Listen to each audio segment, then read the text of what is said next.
The second quarter, this year of civilization, 1948.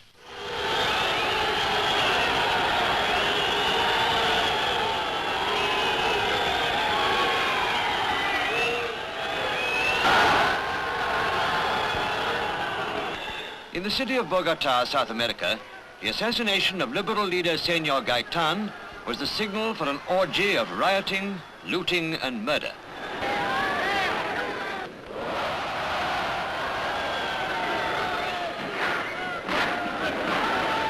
Only 10 days before, this building was the scene of the 9th Pan American Conference, a peaceful attempt to reconcile the very passions now let loose. For the Americas, here was a real reminder of the problems of the world.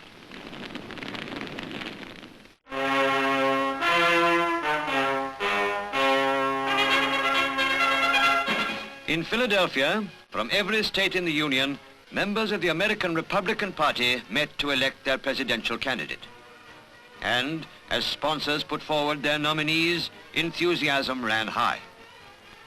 To this convention, a man for years who has belonged to all America, tried, tested, and true, America's next president, Thomas E. Dewey.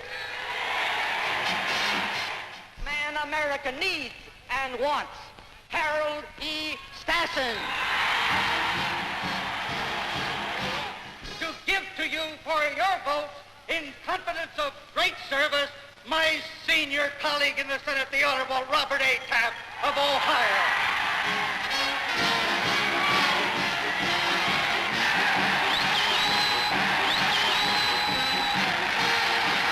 The future president and policy of the United States was of urgent concern for the world. For already there were those in America who called for reductions in the Marshall Plan.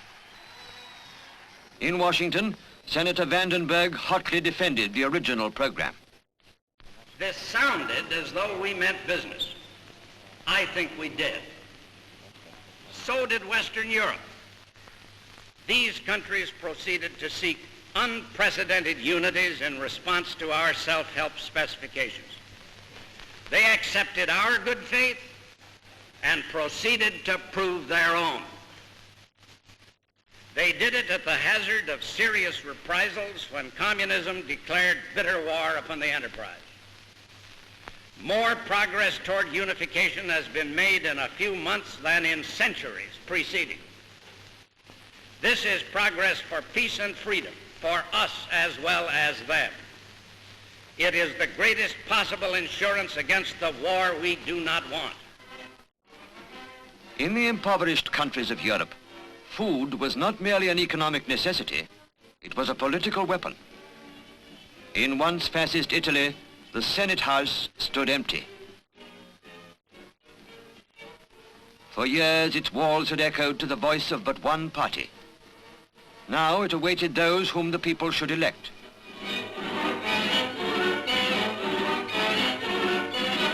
Italy was once again a democracy, and at election time, opinions were once again allowed to differ.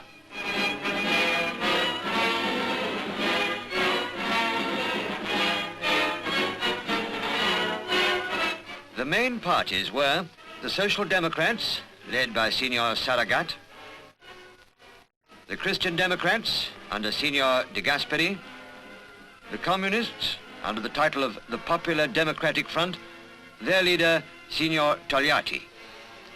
And not for the first time in history, the Church of Rome was playing a part in the political life of the nation.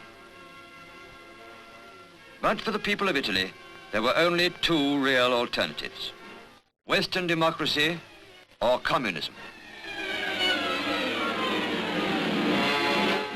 The nation went to the polls in the most fateful election in its history.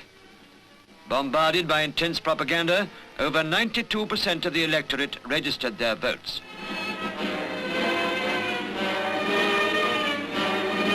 The result was victory for De Gasperi's Christian Democrats, with 307 deputies and 130 senators. Italy had chosen for the West. But in their choice, the people had been swayed not only by politics, but by food.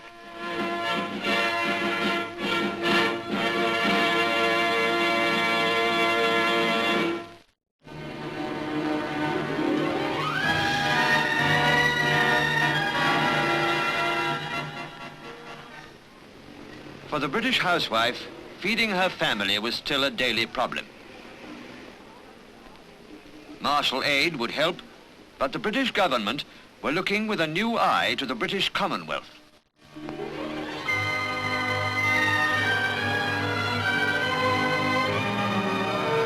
With some of the finest farming land on earth, the countries of the British Commonwealth are rich in natural resources. Canada, Australia, South Africa, and New Zealand, these are larders for the world.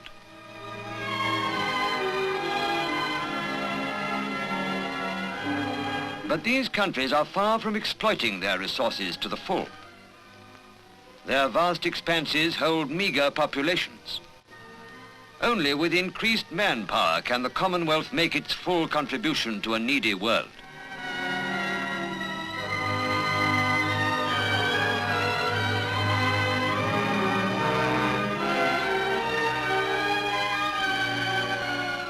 One of the great shortages is fats.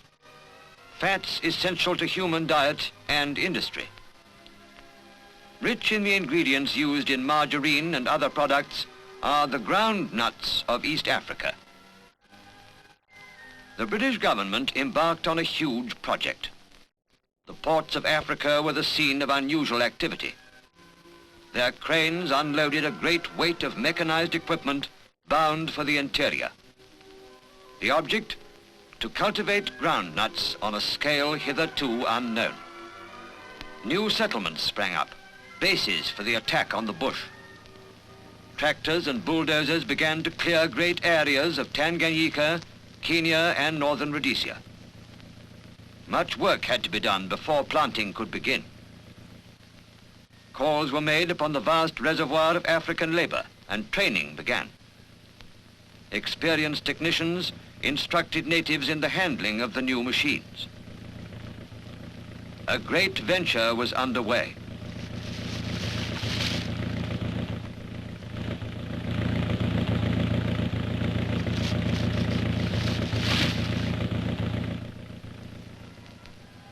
Rich harvests are still to come, but this was planning for the future.